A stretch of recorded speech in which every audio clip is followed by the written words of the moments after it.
What's up? What's up? This is your boy Dollie Divine. I am sitting here trying to start something up. It is called Tea Time. So Divine Tea Time, where I end up having conversations, usually with my sister early in the morning. As you can hear the kettle going in the background, we better go ahead and indulge in some tea. So I mean, hey, relax your mind. It is Divine Tea Time. So let's go ahead and get straight into it. Kick it off. All right. But yeah, I feel like we really need to prepare ourselves because I don't know what's coming. I don't know what's about to happen, but something is coming. And I know with all the crap that I recently just dealt with, I really hope it's not me. But we definitely gotta prepare for something. Something is going on. Yeah, yeah, it is. Is my cup over there? I was moving stuff. All right. Okay. I rinse that out because all I can do is have tea in it. Yeah. I think I had a little twang in there yesterday though. Gosh. Well, it is my ginger. Your ginger? Yeah. Like fresh ginger, cut ginger?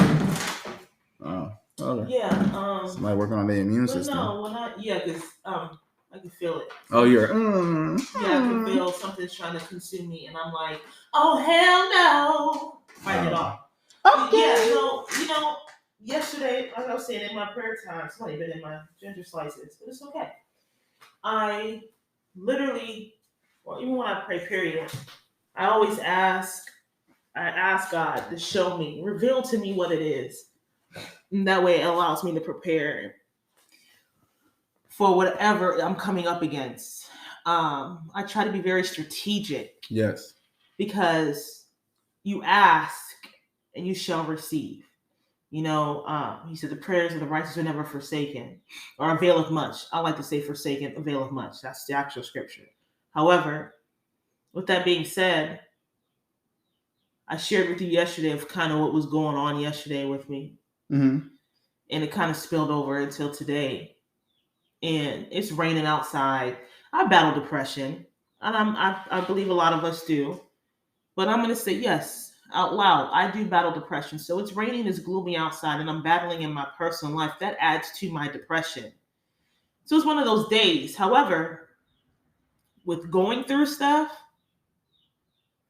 in my prayer time, and I asked, stuff started to hit the fan or stuff started to go down yesterday. And as I'm driving in my car going to rehearsal yesterday, or to flag practice first, I'm fighting back tears.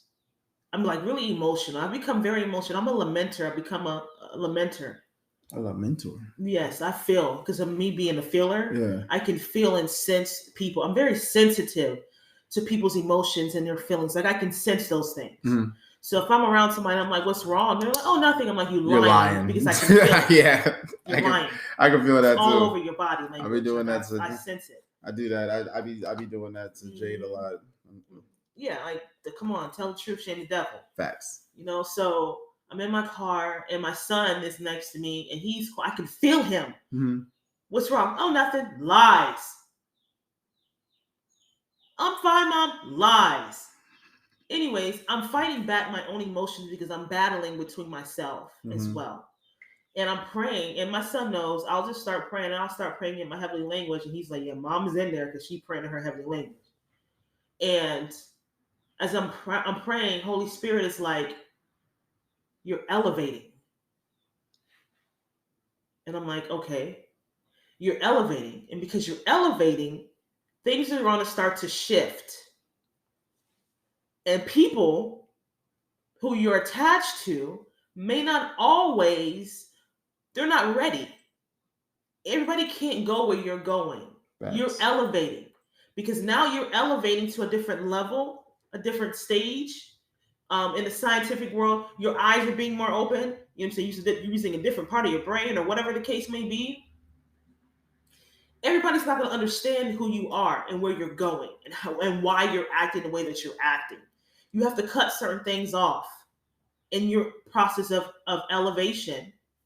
And you're going to have these attacks They're going to come for you. I'm like, okay. Now, when you're doing something right, or you're on the right path, you're on the right direction, is when the obstacles come your way. If you're walking through life without a care in the stinking world, oh yeah, you running straight for the kingdom of hell. You right up in that thing. You not having no problems. You done sold your soul. You ain't got there's no problem. You ain't got no financial problems. You ain't got no relationship problems. Your kids is acting right. Something ain't right. So what you're saying is there needs to be some kind of resistance in your life. What I'm saying is nothing should be a smooth sailing. Because I know we see things differently. I'm asking because I'm like, there's times in everybody's life where things are just going good. The calm in the storm. So I'm saying, like, are you saying like their whole entire life is just cruising on by, or are you talking about like there's always supposed to be some issue there's always supposed to be some issue no matter where you are in your life? Like, that's what I'm trying to understand. Yeah, I got you. I'm not gonna say necessarily like an issue. Like, there's small issues. You have minute stuff, then you have major stuff, and you have like life altering things. Yes. We're drama filled people naturally. And I think society and social media has really poured into that. Okay. As far as the drama, Yeah. So we're drawn to that naturally, that drama. So what I'm saying is, hiccup beat your A. I've been having, ever since that John Norris piece of garlic we ate yesterday, I've been so freaking gassy. I'm sitting there trying to sing, and I'm like, what was you singing? I'm afraid what you were. I'm like, what is going on? That giant piece of garlic. Pushing all that gas. All the gas out my stomach. But I ain't complaining. So yeah, what I'm saying is, we're all gonna go through things, but it's the level of what you're going. You know what I'm saying? Like, if you have like something, and I'm not downplaying anybody's issue. Let me say that, because I'm not downplaying anybody's issue. If it's something where that may be, oh my God, I'm failing a class. You're gonna have an issue. That's an issue that bothers you. Yeah. You know what I'm saying? That's an issue. I'm struggling in this class. We're always gonna have stuff. We're always gonna have stressors.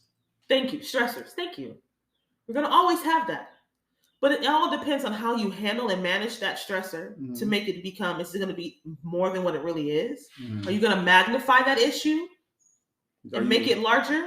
Yeah, are you gonna take that stressor and amplify it to where now it's unmanageable, or are you going to contain it at the level that it's at? Exactly.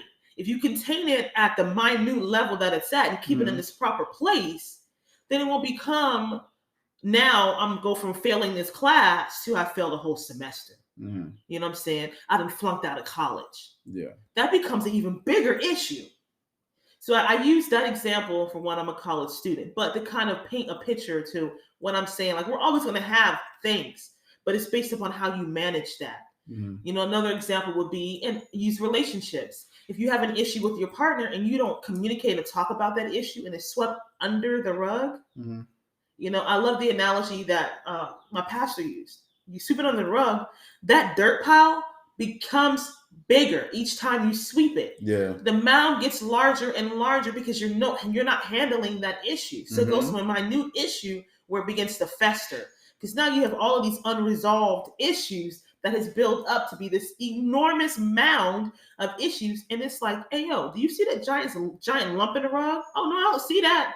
Homie, you don't see that giant lump? It's not even that. It's just like you took all these issues and put it up under the rug. And now when you walk in, if you ain't paying attention, you trip over that and cause more damage to yourself. Well, so you really just create a bigger issue for yourself later on down the road because y'all never wanted to address the elephant in the room. Yeah. Yeah. So going back to our original topic, as far as...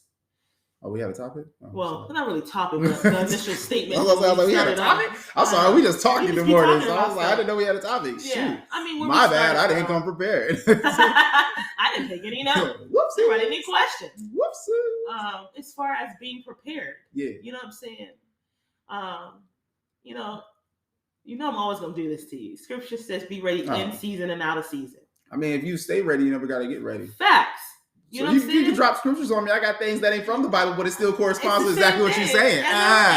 that's good. But you gotta put stuff into your own words. Like, you know what I'm saying? I just don't like walking around with like quoting the Bible. I can, but I don't. I know. I can do that with you. I'm like, it's depending different. on like my audience, I'm not gonna sit here and just be like, take Jesus. And that's not what I'm trying to do. I know, but some people can take it like that. Yeah, I feel you. They'll feel like you're pushing it on them. That's why I don't. Like that's why I learned how to paraphrase, like how I just said the same thing you said. Yeah. Not from something straight from the Bible. I feel you. I feel you. You feel I feel you. I feel you, but I feel you. So, but yeah, man, that's ultimately how I feel. What I was downloaded to me, in my time of vulnerability and me, like my heart was open to receive. Yeah. Like I was seeking. Okay, like this is what's going on. In the midst of me seeking, whoa, the answers. Did you feel that? Huh? Did you feel that? What did you feel? I felt like I just had like a slight highness for a second. I was like, what the hell? It was weird. But all yeah. right, sorry. So, yeah, that's just, I had to stop. I was like, I didn't smoke. What the hell is going on? Like, it was like a slight not lightheadedness, but it was like a clarity. It was like a clarity of the head, and then it was cool. I was just like, hey, what? I believe I can like a sense of peace in a sense. Peace. What's peace? I am always in turmoil. Like, in all honesty, the times that I get peace is like when I go down to the park and I try and get my walks in or something like that, or if I'm out in nature. And even then, it's still not peaceful because I'm just like, all right, is there an animal about to attack me, or is there like a wasp nest? You know me, my mind is always thinking of all bunch of different things that could possibly happen. So it's like I'm never fully at peace, but I can be relaxed. I can be relaxed, but I won't be completely at peace. Even when I go to bed, I'm just wondering, okay, cool. One of the kids about to come around trying to peek up on me, or either I'll hear a cold. I'm like, stop licking your damn self, bro. Like, so yeah, I'm never fully at peace. I can be relaxed, but I won't fully be. I'm never fully going to be at peace. I'm always prepared to react if I need to, not respond, but react if I need to. Now, got a question for you. I may have an answer depending on how stupid this question is. Because you got that big old grin on your face, so I'm just like, great, where are we going with this? Reacting and responding. What about them? What's the difference? So to me, reaction is literally when your subconscious is like just doing something without you even thinking about it. It's like it doesn't cross your mind of what you need to do next. You just do it. Your body reacts. Responding to something is when you actually think about it and, okay, what should I do in this situation, rather than what can I do? What should I do in this situation? Something that's where it will come out with what's the word I'm looking for? The outcome is what you are desiring, rather than you kind of shocking yourself based off of just how your body acts to that moment. Does that make sense? Mm-hmm. So for example, like if I'm in the ring or if I'm fighting or something and a person throws a jab, sometimes I'll let my body react, because it's like my body will react to those things quicker than I can think about it. Yeah. So therefore, it's like, boom, the jab comes, my body just goes to the right, and then boom, I got a right hook coming straight over. And it's like, oh, dang, I just reacted. I allowed my body to take over. Yeah. But at the same time, there's situations where you don't want your body to just take over. You want to think about it in a logical way. You want to make sure that you know what is going on. I mean, it's the same thing to where if being angry is a temporary moment of insanity. Because when you get pissed off and completely indulged in your anger, I'm like, think about it. How many times have you been angry, and if somebody recorded you and showed you what the things you did when you were angry, you're going to be like, that was not me. Like, seriously? I did that? Yeah. So I'm like, that right there is a reaction. I'm like, now, if you feel yourself starting to get mad, instead of reacting, allowing your body to take over, you think about it and you do something purposefully. That right there is a response. You're responding rather than reacting. What is your thoughts? Thank you. I'm about to. You ready for this? Go ahead. Oh gosh. The hee hee ha ha, the giggles. So reaction is intellectual response, right? A reaction? No, I'm sorry. I said that backwards. I was gonna say, a reaction? I was like, no. Wait, I said it wrong. I was like, no, we about to debate on this one. Pineapples. I said it wrong. Wait a minute. She wasn't ready. So no, reaction is emotional intelligence. Reaction is emotional intelligence? Emotional intelligence, because you're acting out of emotion a lot of times. I can't really say there's intelligence behind it. Well, I'm gonna explain that. I learned this in school. That's why I went to the school. Okay. I promise. Look at that. She's educated and she's telling us what she learned it. I learned it in school.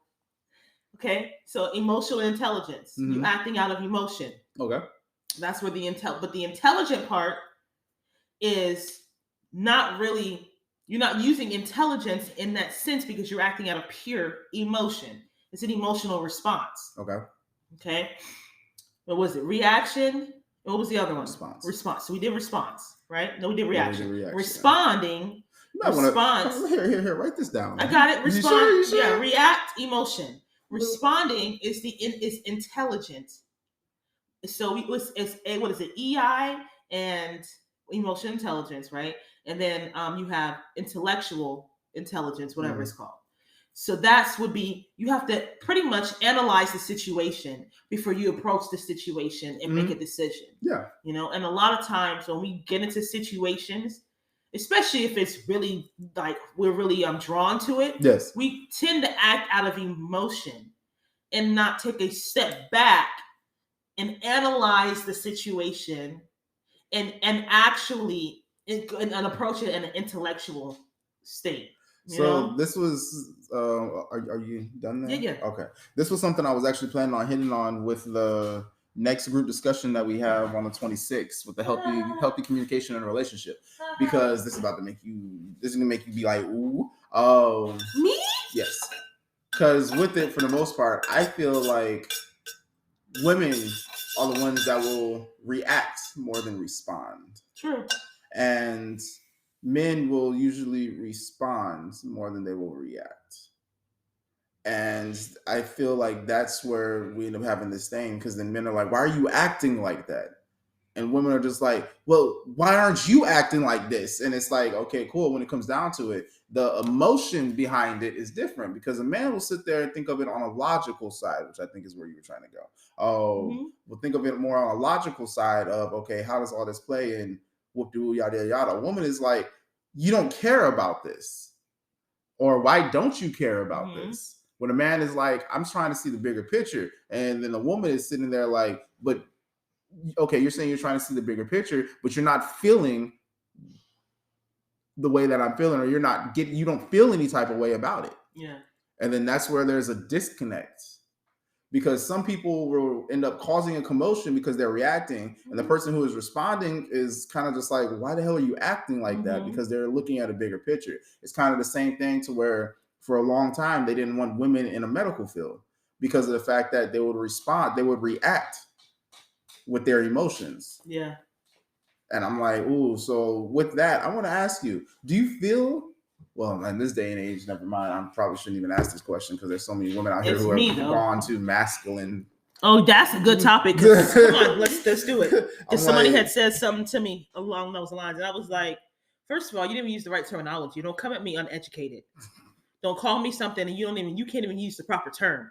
Stop talking to other people. But I was going to say, I was like, in this day and age, I'm like, there's a lot of women who are a lot more masculine. I'm not going that whole toxic masculinity. Yeah. I know what you mean. But I'm like, there's a lot more women who are have embraced the masculine side, which to me is interesting. And there's a lot more men who are, which is not an issue, a lot more men who are embracing the feminine side. Now I'm like, with it, the crazy thing is the feminine side of a man, XY chromosome. Gender roles.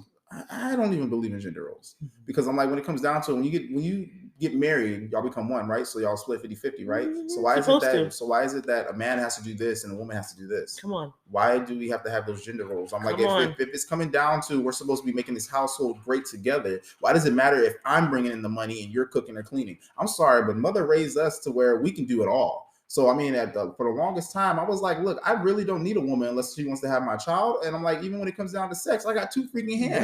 Well. Anyway, but it's like, if I want to grow with somebody, then we're going to grow together. It's not going to be like, okay, cool, I'm gonna show you how to grow. No, fuck that noise. Or I'll be there so we can grow. No, we're gonna grow together. There's things that you can there's insights of things that you can bring to me that I am not familiar with. We both can teach each other, and I mean that's the best way to grow together. It's not just literally sitting on the couch with Netflix and chilling until we die. But it's literally like, okay, cool. What are you bringing to the table? But my question was going to be, in this, do you feel that there are jobs just over brokes and careers that mainly men should be in, or mainly women should be in? Like, do you think there's certain ones that should only be for a specific gender, sex? Yeah, sex. I can't even say gender because there's like 47 of those now. Yeah, let's not get into that. Let's not do that right now.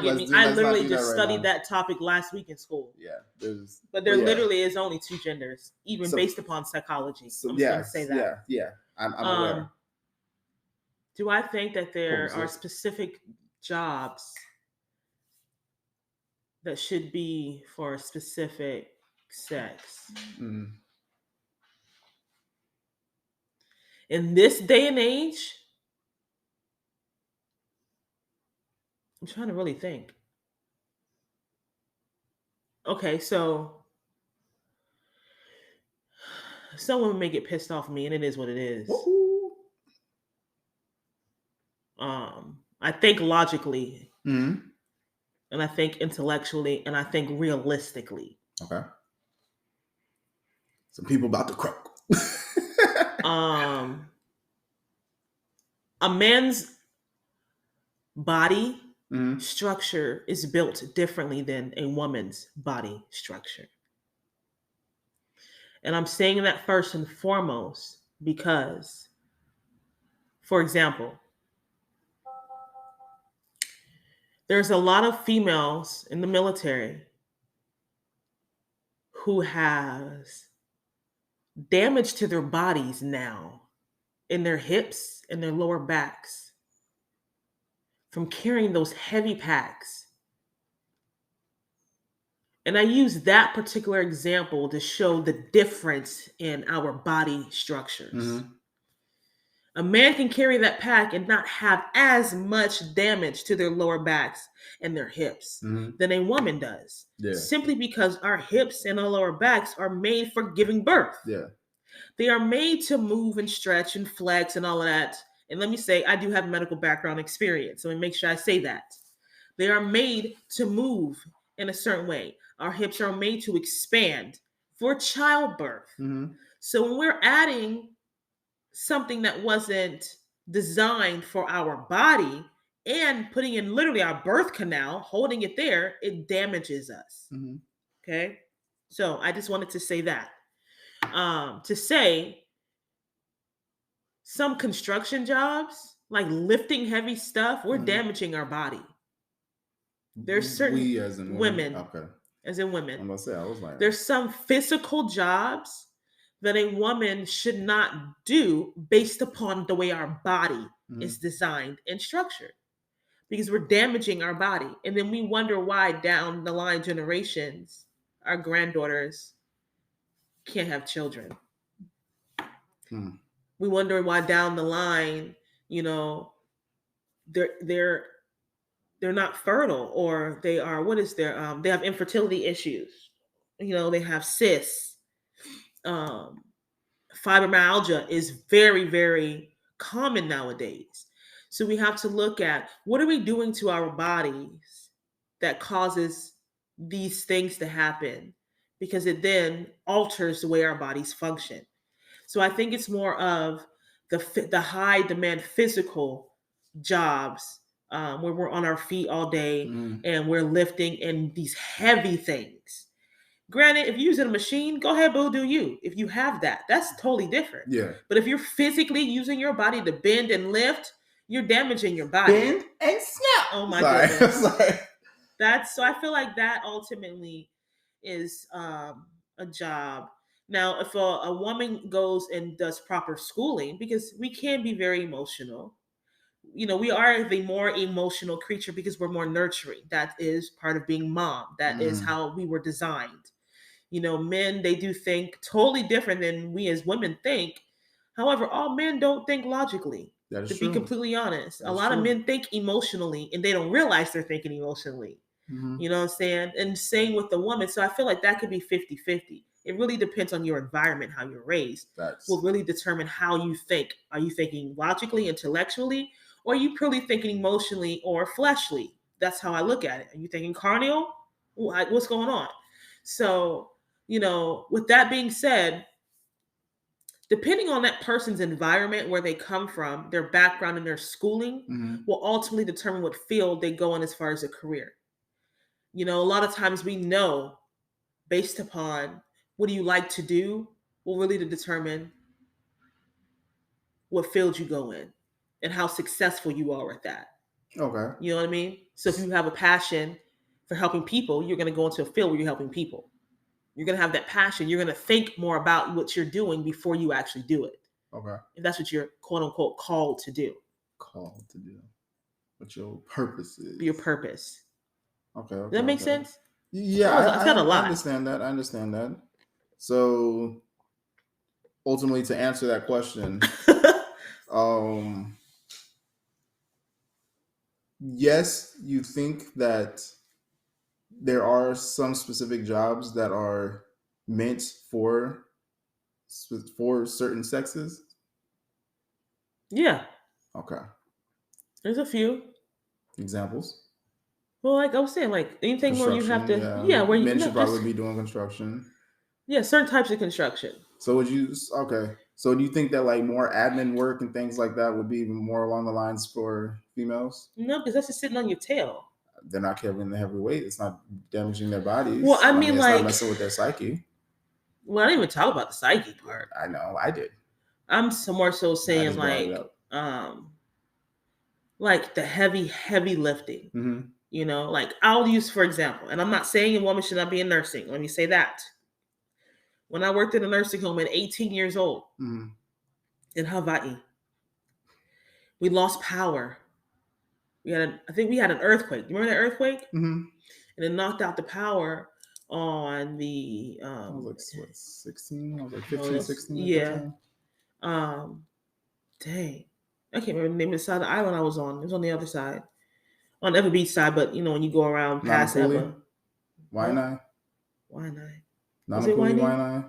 Yeah, that area. Waimanalo? Waimanalo's on the other side. Yeah. I think it was Nanakuli. Yeah, because Nanakuli, I think it was right Nanakuli. before Waianae. It was Nanakuli, Waianae area. Because I worked back up. I think it was Waianae is where I worked at. Okay. In the nursing home. And we had lost power. And part of a job for a CNA back then, this is like 2006, 2007. Gosh, telling my age. I was alive then too. I know. I literally had to transfer a patient, a nice sized patient. Oh yeah, everybody over there big. Out of their bed into a wheelchair. Mm-hmm. And anybody who's worked in that field knows like that's not an easy task. Like, and you have to make sure. And I wasn't like a small person. Yeah. And I wasn't a big person. You know what I'm saying? Like I was an average sized person back then because I was doing a lot of walking and everything, Average size. So what are you now? I'm a little bit more than average, Okay. It's a little bit more than average. Oh, that's the next thing I'm about to talk about. So, oh God. And so let me get my handy dandy notebook. Transferring this patient was a little strenuous on my 18, 19-year-old body. You know what I'm saying? This person was like 2 times the size of me. And I had to transfer them pretty much by myself.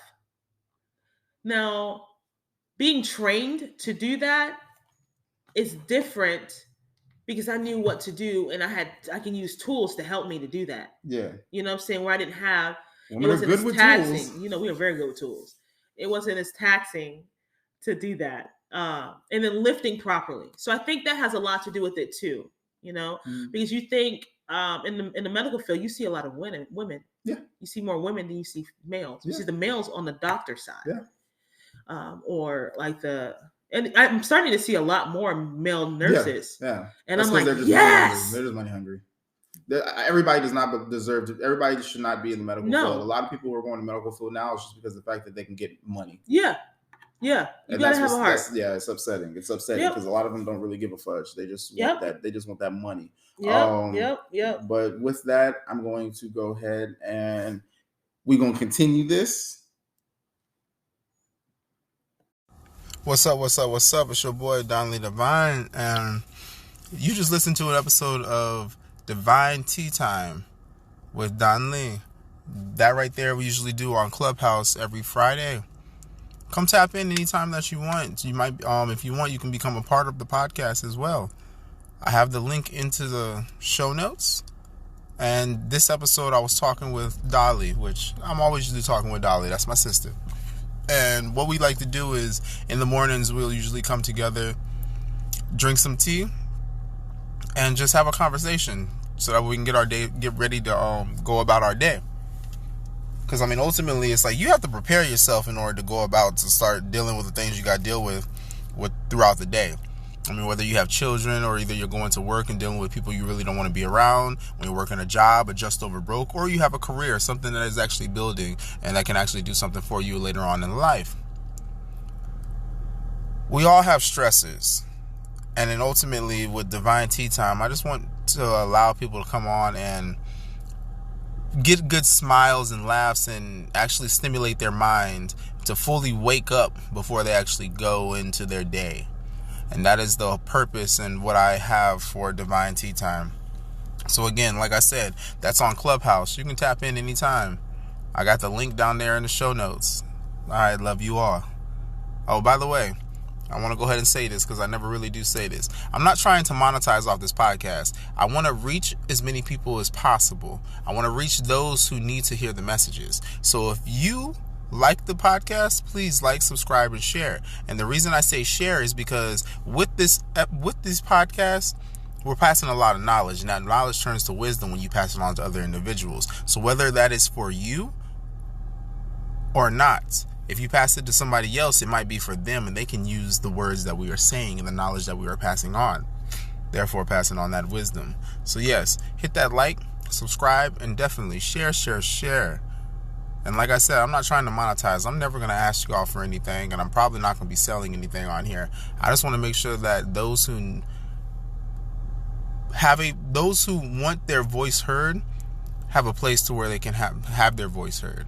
I want those who are seeking that positivity and that light to have somewhere where they can do that. That is all that I ask. Thank you.